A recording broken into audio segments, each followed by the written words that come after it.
Lead boxing true. So Errol Spence and Terrance Bud Crawford went for their initial weigh-in.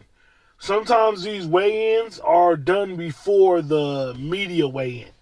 So just to give you a little knowledge on that, on some certain fights, not all fights, but certain fights they have it that way.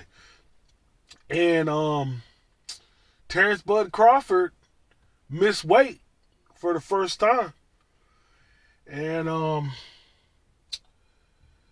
he had to go back on there. He was over about a pound and 1.8.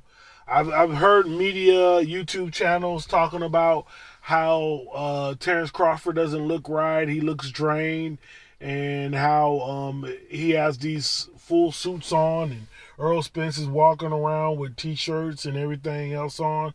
So that is that could be a big factor, depending on how much he had to try to drop down to that weight. And will his power be the same? And the one thing I can say about Errol Spence is that he's probably in some of the best shape of his life.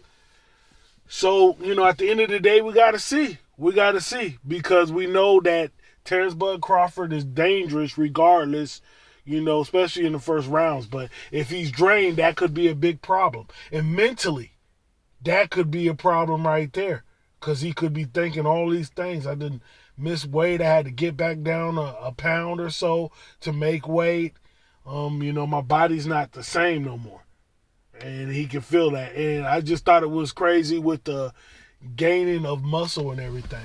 So we shall see. This might not have an effect on the fight at all, but I don't want this to be no excuse, because if that's the case, then Errol Spence should have all the excuses in the world. But we're not making no excuses for Errol Spence, and we're not making no excuse for Terrance Crawford. When you're considered a pound for pound, there are no excuses. You get out there and you fight the best, win or lose.